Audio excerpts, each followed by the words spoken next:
오늘 우리에게 주시는 하나님 말씀은 신약성경 고린도후서 5장 14절에서 19절 말씀입니다. 그리스도의 사랑이 우리를 강권하시는도다. 우리가 생각하건대 한 사람이 모든 사람을 대신하여 죽었은즉 모든 사람이 죽은 것이라.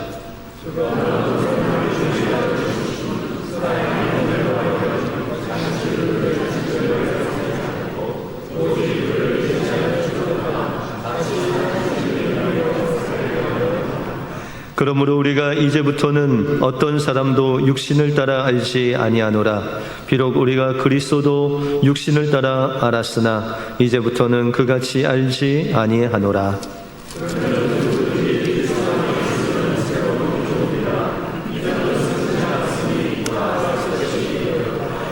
모든 것이 하나님께로서 났으며 그가 그리스도로 말미암아 우리를 자기와 화목하게 하시고 또 우리에게 화목하게 하는 직분을 주셨으니 곧 하나님께서 그리스도 안에 계시사 세상을 자기와 화목하게 하시며 그들의 죄를 그들에게 돌리지 아니하시고 화목하게 하는 말씀을 우리에게 부탁하셨느니라.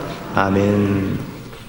오늘 예배를 통해서 하나님께서 여러분들에게 화목함을 주시기 원합니다. 남아프리카 공화국 대통령을 역임했던 만델라 대통령은 로벤 섬이라는 곳에 위치한 감옥에서 27년 동안 지내게 됩니다. 그는 그곳에서 아무 말을 하지 못하고 지났는데 그의 죄목은 흑백 차별 정책에 반대했다라는 죄목으로 27년 동안 옥살이를 하면서 온갖 고초를 당했습니다.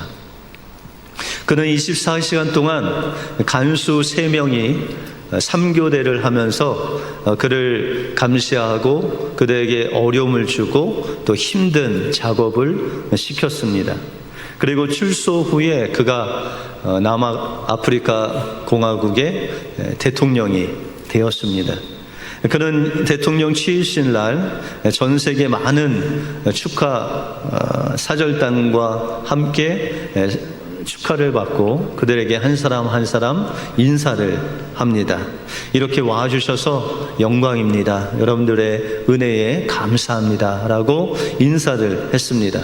그리고 마지막에 자신이 소개할 3사람이 있다라고 하면서 그는 내가 꼭 오늘 초대하고 싶은 손님이 있었는데 이 자리에 참석해 주셨습니다 하면서 그 3분을 소개하고 그 3분보다 나이가 많은 만델라 대통령이 친히 그들에게 허리 숙여 인사를 하고 그들을 소개했습니다. 그들은 바로 그를 24시간 동안 감시했던 그 3명의 간수를 초대해서 그가 27년 동안 자신을 보살펴주고 함께해 주어서 감사하다는 그런 말을 했습니다. 전 세계 사람들이 그 TV를 통해서 또한 그곳에 참여해서 보던 사람들이 정말 감격과 또한 눈물의 그런 도가니였습니다. 여러분들 27년 동안 자신을 그토록 괴롭힌 간수를 자신의 대통령이 되는 그 취임식 날 초대를 해서 허리를 굽혀 인사한 이 만델라라는 분은 어떤 마음으로 그들을 초대했을까요? 그는 27년 동안 감옥살이를 하면서 자신은 이 감옥 생활을 통해서 내가 이런 사람이 될 수 있었다라고 그렇게 고백을 합니다. 그리고 그는 자신이 친한 친구에게 이런 이야기를 했습니다. 자네도 알다시피 내가 젊었을 때는 성격이 불같고 화를 많이 냈었지 않나. 그러나 내가 수감 생활을 하면서 감정을 절제하는 법을 배웠다네. 그 덕분에 나는 이렇게 살아남을 수 있었고 대통령의 자리에 오를 수 있었다네. 감옥에 모진 세월이 나에게는 오히려 약이 된 셈이지. 나는 더 강해졌어. 그러면서 나는 고통과 좌절을 극복하는 법을 깨달았네. 무엇보다도 소중한 것은 감사하는 마음과 관용의 정신을 배운 것일세. 고통과 시련과 강한 인내와 훈련이 없었다면 결코 깨달을 수 없는 일이라네 라고 하면서 자신의 가장 친한 친구에게 자신이 어떻게 이 자리에 있고 어떻게 이런 사람이 되었는지, 그리고 27년 동안 그 수감 생활이 얼마나 자신을 훈련하고 절제하게 하고 사람을 섬길 수 있도록 만들었는지를 간증하는 그런 간증의 내용입니다. 여러분들, 평화는 외부 환경에서 오는 것이 아니라 우리의 마음으로부터 나오는 것이다. 근데 우리 마음으로부터 그냥 나오는 것이 아니라 우리 마음 속에 하나님께서 부어주시는 그 놀라운 화평의 마음으로부터, 하나님으로부터 그 화목이 나온다라는 것입니다. 그러므로 여러분들 마음 속에 지금 화평이 없다면 여러분들 마음에 하나님께서 화평을 주시기를 기도해야 됩니다. 그러면 하나님께서 여러분에게 평안을 주시고 평강을 주셔서 주님의 사랑을 또한 이웃에게 나눠줄 수 있는 복된 마음을 주실 줄 믿습니다. 이 은혜로 또한 한 주간 승리하시는 여러분들의 삶이 되시길 바랍니다. 오늘 본문을 통해서 하나님이 주시는 화목이 무엇이고 또 가장 작은 공동체인 가정에서 우리가 화목을 누릴 수 있는 비결이 무엇인지 오늘 본문을 통해서 살펴보겠습니다. 먼저 화목은 우리가 그리스도 안에 있을 때 하나님께서 주시는 선물이다라고 말씀하고 있습니다. 오늘 본문 17절에 보시면 그런즉 누구든지 그리스도 안에 있으면 새로운 피조물이라. 이전 것은 지나갔으니 보라 새 것이 되었다라고 그렇게 말씀하고 있습니다. 우리가 예수님을 믿고 예수 안에 있으면 우리가 새로운 피조물이 되었다라고 그렇게 말씀하고 있습니다. 그런데 우리가 새로운 피조물이 되면 하나님께서 우리에게 직분을 하나씩 주시는 것이 있습니다. 그것은 장로님, 권사님, 집사님 이런 좀 다른 직분이 아니라 우리 믿는 자들에게 동일한 직분을 주시는데 그 직분이 18절에 나와 있습니다.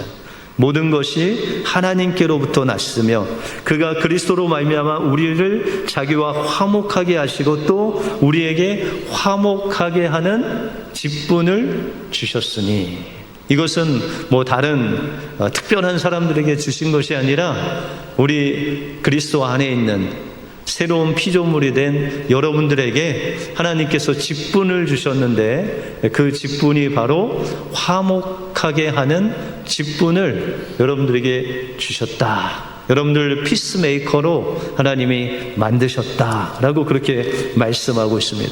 그러므로 우리가 주님께서 주시는 이 화목을 누리기 위해서는 우리가 어떻게 해야 되죠?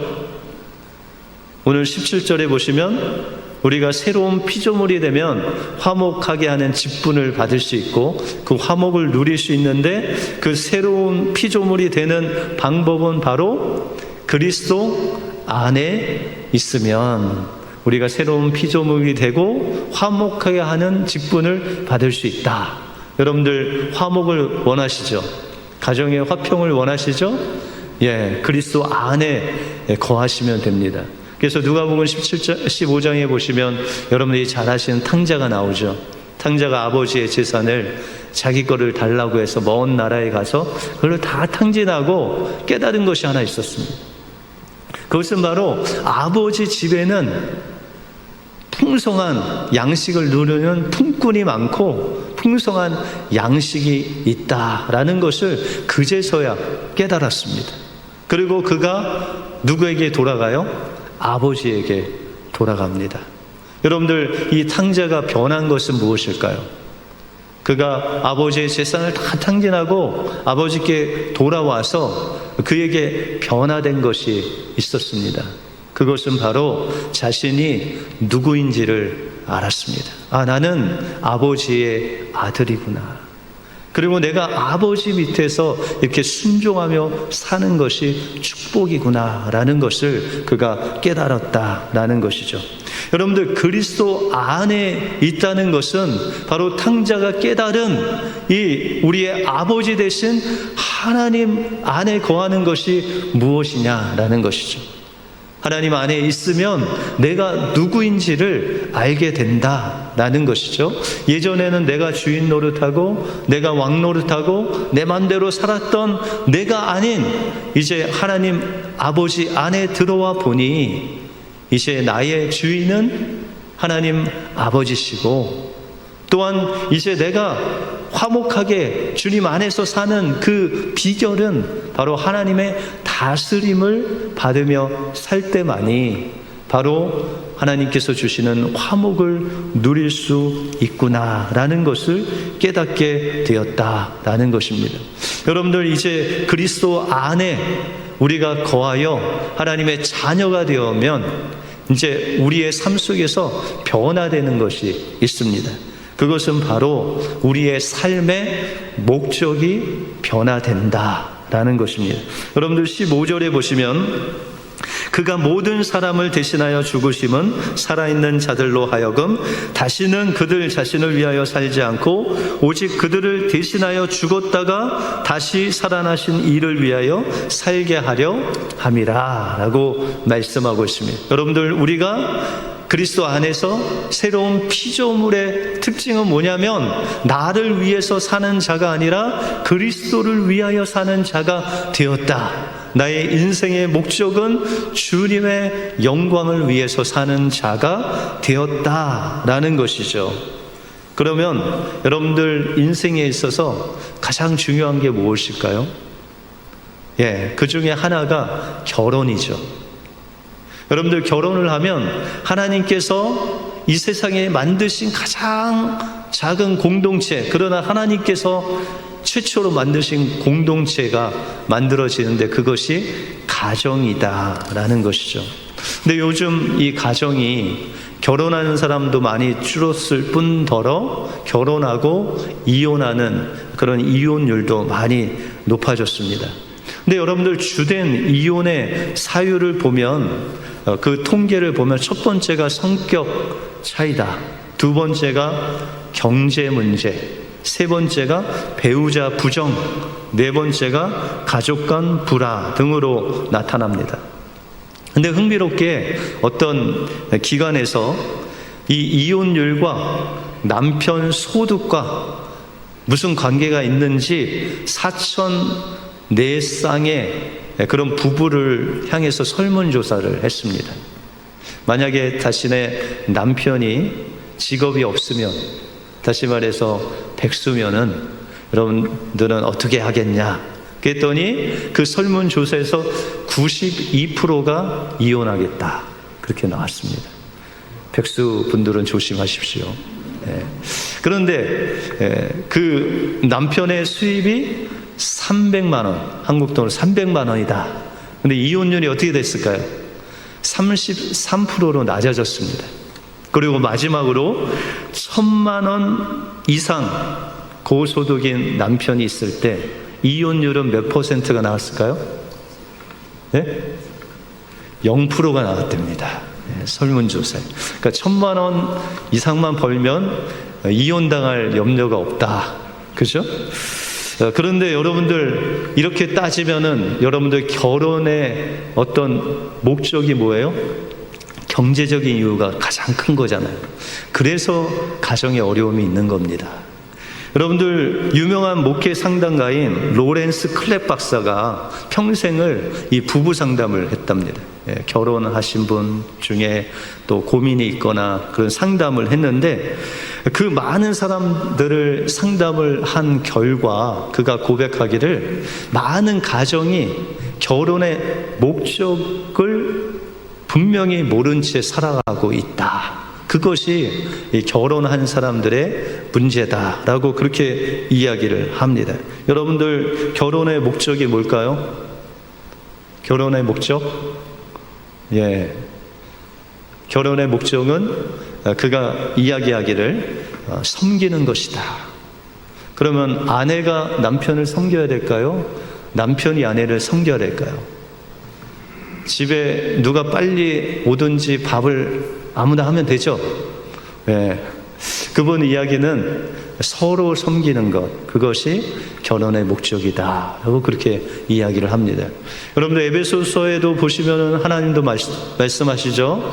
피차 복종하라 라고 그렇게 말씀하십니다. 이 남편분들은 아내한테 나만 섬겨라 하지 마시고, 또 아내분들도 남편에게 나만 섬겨라 하지 마시고, 서로 섬길 때 하나님께서 그 가정에 무엇을 주세요?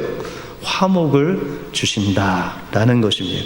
두 번째로는 우리가 새로운 피조물이 되면, 그리스도 안에 거하면은 변화가 생기는데, 그것이 바로 삶의 시선이 바뀐다라고 그렇게 말씀하십니다. 오늘 16절에 보시면은, 그러므로 우리가 이제부터는 어떤 사람도 육신을 따라 알지 아니하노니 비록 우리가 그리스도도 육신을 따라 알았으나 이제부터는 그같이 알지 아니하노라라고 이렇게 말하고 있습니다. 여러분들, 그리스도 안에 거하면, 새로운 피조물이 되면 뭐가 변해요? 우리의 시선이 변한다. 전에는 어떻게 봤는데요? 옆 사람을 육신적으로 알았다라는 것이죠. 그래서 사도 바울이 이제는 내가 예수님도 육신으로 알지 않고 믿음의 시선으로 예수님을 알겠다라고 그렇게 말씀하고 있습니다. 여러분들, 예수님을 육신의 시각으로 알면 어떻게 할까요? 베들레헴 마구간에서 나셔서 목수의 아들로 많이 배우지 못하고 그 젊은 33살의 나이에 대역 죄인으로 십자가에서 죽으신 분이 예수님이시잖아요. 이것이 육신적으로 예수님을 아는 모습이다라는 것이죠. 그런데 우리가 믿음의 눈으로 예수님을 보면, 예수님은 하나님의 아들로서 저 높은 천국을 마다하시고 이 낮은 땅 위에 오셔서 나를 하나님의 자녀로 삼아 주시기 위해서 십자가의 모진 고난을 받으시고 죽으시고 부활하시고 승천하셔서 예수님을 믿는 자마다 구원을 얻는 우리의 구세주가, 구원자가 되셨다라는 것이죠. 우리가 예수님을 육신으로 볼 때하고 믿음의 눈으로 볼 때하고 이렇게 다르다라는 것이죠. 그러면 예수님뿐만 아니라 여러분들 자신도 육체적으로 보면 어때요? 여러분들 자신을 나는 배운 것도 없고 건강하지도 않고 보잘것없는 그런 인생이다 라고 이야기할 수 있지만, 그러나 믿음의 눈으로 우리를 보면 우리는 하나님의 자녀고, 하나님이 나를 죽도록 사랑하시는 특별한 존재고, 늘 홀로 있는 것 같지만 하나님이 나와 함께 하시고 나의 인생을 인도하시는 특별한 존재가 바로 여러분들 자신이다.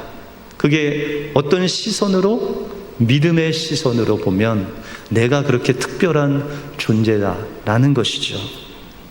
마지막으로, 다른 사람을 볼 때, 여러분들 특별히 옆에 있는 남편을 볼 때 육신적으로 본다. 어떻게 보시겠습니까? 내 남편은 전구 하나 갈아주지 아니하고 평생 꽃다발 하나 갖다 주지 아니하며 집에만 오면 침대와 사랑하는, 맨날 잠만 자는 그런 남편.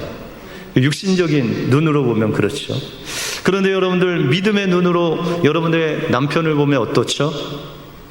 내 남편은 하나님이 내게 주신 세상에 하나밖에 없는 유일한 남자로서 나와 가장 잘 맞아서 하나님이 선물로 주신 남편이다. 여러분들, 아내분들이요, 아멘 하시기 바랍니다. 아멘이 한 명도 안 나오세요. 예. 여러분들, 예수님이 우리의 주인이 되셔서 우리가 그리스도 안에 거하면 여러분들의 시선이 바뀌게 되는 거예요. 여러분들 옆 사람들 이렇게 바라보세요. 한번 바라보세요. 그냥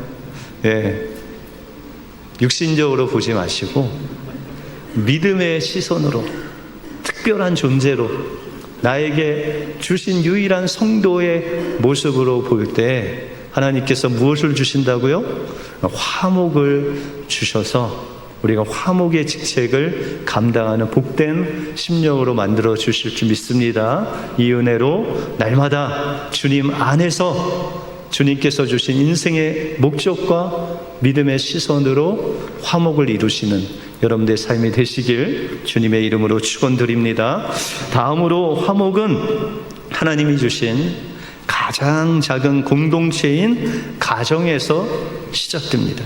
여러분들 오늘 본문에 보시면 가정이 화목할 수 있는 3가지 방법에 대해서 말씀하십니다. 여러분들 그 첫 번째는 지난 과거를 들추지 않는 거예요. 17절에 보시면 그런즉 누구든지 그리스도 안에 있으면 새로운 피조물이라 이전 것은 지나갔으니 보라 새 것이 되었도다. 여러분들 이전 것은 지나갔다는 것은 바로 지난 과거를 들추지 않는 거다. 근데 여러분들 아내하고 남편하고 조금 부부싸움을 하면 늘 과거 얘기 하시잖아요. 그죠? 저희 가정도 그 과거 이야기가 있습니다. 제가 신대원 때 결혼했거든요. 그래서 가난한 신학생이었습니다. 그래서 한 달에 사례비가 그때 50만 원 벌 때인데 이제 아이가 임신을 이제 첫째 아이를 임신해서 이제 조금씩 이제 아이가 자라고 있었습니다. 근데 이제 입덧을 하잖아요. 근데 첫째 아이가 남자라서 그런지 이 먹는 것으로 입덧을 했습니다. 저희 아내. 근데 이제 한참 추울 때 한 20여 년 전이죠. 갑자기 메론이 먹고 싶다고 하셔서 제가 이제 학교에 갔다 오면서 마켓을 들렸죠. 그랬더니 그 메론 하나에 8,000원이라고 써 있더라고요. 근데 8,000원이 어디 있겠습니까? 그래서 이 메론보다 더 많은 양의 아주 값싼 돈으로 살 수 있는 토마토를 1,000원어치 어떤 한 개가 아니라 10여 개를 사갖고 저희 아내한테 갖다 주었습니다. 그 이후로 22년 동안 이 얘기가 늘 회자되고 있습니다. 여러분들 메론 사주시기 바랍니다. 이 앞에 나가면 얼마 안 되는데. 여러분들 가정의 화목을 위해서는 오늘 말씀에 뭐라고 말씀하세요?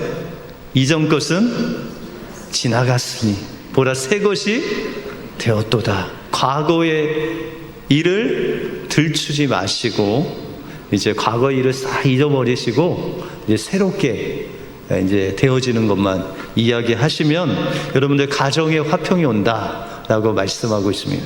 두 번째로 가정의 화평이 오기 위해서는 상대방의 죄를 묻지 말라라고 그렇게 말씀하고 있습니다. 여러분들 오늘 19절에 한번 보시면 곧 하나님께서 그리스도 안에 계시사 세상을 자기와 화목하게 하시며 그들의 죄를 그들에게 돌리지 아니하고 화목하게 하는 말씀을 우리에게 부탁하셨느니라 라고 말씀하고 있어요. 여러분들 하나님께서 세상을 자기와 화목하게 하시기 위해서 그들의 죄를 우리의 죄를 우리에게 돌리지 아니하시고 독생자 예수 그리스도께 그것을 다 대신 지으셨다라는 것이죠.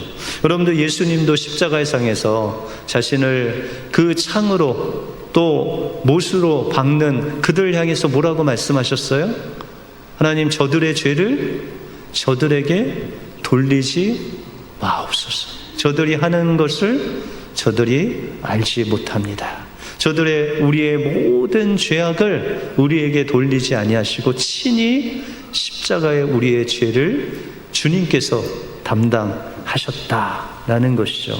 그래서 여러분들 가정에서 조금 다툼이 있을 때 상대방에게만 죄가 있다고 하시면 안 됩니다. 왜냐하면 100%는 없어요. 여러분들 교통사고 나면은 100% 가실 보셨어요? 뭐 많아야 7대3으로 가시잖아요. 그죠? 웬만하면 5대5예요. 이제 여러분들이 부부싸움을 하면 웬만하면 뭐예요? 웬만하면 5대5. 예. 좀 아니다 싶으면 몇 대 몇이에요? 7대3. 그러면은 3은 내가 잘못한 거잖아요. 그렇죠? 그래서 모든 죄를 상대방에게 전가하면 안 된다라는 것이죠. 어느 가정에 남편이 그냥 매일 늦게 들어왔어요. 매일. 하루도 빠지지 않고 매일 늦게 들어오는 남편 때문에 아내가 화가 났어요. 그래서 이걸 어떻게 할까 하다가 이 상담가를 찾아갔는데 마침 목사님을 찾아갔습니다. 근데 그 상담가 목사님이 이 아내에게 말하기를, 당신은 그래도 그리스도인이니까 이런 방법을 써보세요 하고 방법을 주셨어요. 그 방법이 뭐냐? 남편이 매일 늦게 들어오는데 자지 말고 깨어 있다가 남편이 들어올 때 현관을 나가서 아주 상냥한 모습으로 남편을 맞이하면서 이렇게 이야기하라는 거예요. 여보, 이 못난 아내를 데리고 사느라 얼마나 고생이 많아요. 당신이 늦게 들어오는 것은 내가 당신을 잘 섬기지 못해서 그러니 나를 용서해 주세요. 이 말 하느니 내가 그냥 죽지 하는 아내분들이 그래서 그렇게 사시고 계시잖아요. 그죠? 이런 말 안 하시고. 근데 이 아내도 이 말을 죽기보다 하기 싫었는데 하나님께 기도하면서 결심을 하고 결단을 하고 한번 해봤대요. 어떻게 됐을까요? 네, 이 가정에 화평이 왔다고 합니다. 다시는 늦게 오지 않고 남편이 일찍 들어온다고 합니다. 여러분들, 아내가 잘못한 게 뭐 있을까요? 한 3 정도? 2 정도? 그죠? 상대방이 더 잘못했는데 자신의 잘못을 그냥 먼저 이야기를 하니까 그 오히려 잘못한 사람의 마음이 수그러지고 그것이 변화되는 그 화목이 찾아왔다라는 것이죠. 마지막으로 화목은 주님의 사랑을 실천할 때 그 가정에 화목이 찾아옵니다. 여러분들 14절에 보시면 그리스도의 사랑이 우리를 강권하시는 도다. 우리가 생각하건대 한 사람이 모든 사람을 대신하여 죽었은즉 모든 사람이 죽은 것이다 라고 말씀하고 있습니다. 예수님이 우리의 모든 죄를 홀로 감당하시고 우리를 위해서 대신 십자가에 죽으셨다. 예수님께서 여러분들 한 사람을 살리기 위해서, 여러분들이 알지도 못했을 때, 주님께 뭐 사랑해달라고 구하지도 않았을 때 그 예수님께서 여러분들의 죄를 대신해서 십자가에 그 생명을 다, 그 청년의 나이, 그 귀한 생명을 드리기까지 하시면서 여러분들 그 사랑했다라는 것이죠. 그 사랑을 기억하면 여러분들 죄 때문에 예수님이 죽으셨는데 그보다 더 귀한 사랑이 어디 있겠습니까? 그런데 우리는 이 주님께서 주신 이 사랑을 주님께서 또한 우리 옆에 있는 사람들에게 흘려 보내라고 사랑을 주셨다라는 것이죠. 그러므로 우리는 먼저 우리가 섬기고 먼저 사랑할 때 내가 좀 미친다, 내가 왜 먼저 손을 내밀어야 되냐, 이런 생각하지 마시고 주님도 이런 벌레 같은 천한 이 몸을 위해서 먼저 손을 내미셨는데 그 사랑에 조금이라도 우리가 더 사람들에게 나눠주어야지 하는 생각으로 사랑을 해야 된다라는 것이죠. 옛날에 홀 어머니를 모신 내외가 있었는데 날마다 고부간의 갈등이 있어서 이 가정의 평화라고는 하나도 없었다고 합니다. 근데 이 아들은 이 어머니 편을 들 수도 없고 또 아내 편을 들 수도 없고 중간에 끼어서 고생하는 남편이 있었습니다. 어느 날 그가 좋은 꾀를 내서, 요새 밤철이죠. 밤 한 마를 가지고 와서 아내에게 이야기를 했어요. 여보, 당신과 어머님과 싸우는 걸 더 이상 볼 수 없구려. 당신이 죽든지 어머니가 돌아가시든지 해야 되지 않겠소? 그러나 젊은 당신이 죽어야 되겠소? 그래서 오늘 어머니를 감쪽같이 아르시지도 않고 돌아가게 하시는 좋은 약을 사왔으니 내 말대로 꼭 해야 하오. 그러면서 이 사온 밤을 아내에게 주었습니다. 남편은 아내에게 그 밤을 주면서 이 밤을 아침마다 어머니에게 갖다 드리면 어머니는 곧 살이 찌시고 혈압이 높아져서 앓지도 않으시고 금방 쉽게 돌아가실 거예요. 그러니 내일 당장 이것을 행하시오. 어머니에게 이거를 줄 때 절대로 공손하게 어머니에게 드려야 돼요. 그렇게 이야기를 했습니다. 아내는 남편 말만 철뚝같이 믿고 아침 일찍부터 밤을 삶아서 어머니에게 갖다 드렸습니다. 이 남편이 시키는 대로 공손하게 어머님 안녕히 주무셨습니까? 오늘 시장하실 텐데 이 밤 좀 들어보세요. 그렇게 드렸어요. 시어머니는 뜻밖의 이 며느리가 공손하게 그것도 밤을 가지고 와서 주니 오늘도 먹고 또 내일도 먹고 계속 시어머니가 그 밤을 먹으면서 이 마음이 녹아졌습니다. 그러면서 시어머니가 마음에 후회가 일어났습니다. 저렇게 착한 며느리를 괜히 내가 심하게 괴롭혔지 하면서 그 가정에 화평이 찾아왔다는 것입니다. 어느 날 아내가 남편에게 말했습니다. 여보, 저 이제 저 밤을 다 내다 버릴래요. 남편은 아니 왜 그 귀한 밤을 아내가 흐느끼면서 남편에게 어머님 돌아가실까 봐요. 겁나요. 저렇게 인자하신 어머니를 죽이려 한 내가 나쁜 년이에요. 그러면서 눈물을 흘렸대. 남편은 흐느끼는 아내의 어깨를 어루만지면서 여보, 어머니는 벌써 돌아가셨어. 아내는 남편에게 아니 거짓말하지 마세요. 제가 조금 전에 어머니를 보고 왔는데 그랬더니 남편이 하는 말이 여보, 그 밤은 며느리를 미워하는 시어머니를 벌써 죽였어요 라고 그렇게 이야기를 했다고 합니다. 아직도 이해가 안 되시는 분들이 사방에 있는데 여러분들 독약을 시어머니에게 주려다가 그 밤이 양약이 되어서 그 시어머니의 마음도 녹이고 이 며느리의 마음도 녹여서 서로 화목하게 된 이야기죠. 그렇다고 오늘 당장 또 마트에 가서 감사하는 분들이 없기를 바랍니다. 여러분들 공동체의 화목을 이루는 그것은 우리가 그리스도 안에 있을 때 만들어진다. 그 안에 우리가 있을 때 하나님께서 우리의 인생의 목적이 바뀌어지고 또한 육체대로 아는 시선이 믿음의 시선으로 바뀌어진다라는 것이죠. 그리고 그 그리스도 안에 있으면 우리가 서로 과거의 일을 잊고 상대방 탓을 하지 않고 주님이 주신 사랑을 실천할 때 하나님께서 여러분들을 통해서 가정에 화목을 주시고 여러분들 옆에 있는 사람들에게 주님의 사랑을 흘려보내는 놀라운 일들이 있게 된다라는 것을 기억하시고 한 주간 또한 가정에서 여러분들 삶의 터전에서 이 주님께서 주신 이 사랑 그리스도 안에서 주님께서 주신 그 말씀 붙잡고 사랑하심으로 화목해 하시는 직분을 감당하시는 여러분들의 삶이 되시길 주님의 이름으로 축원드립니다. 기도하겠습니다.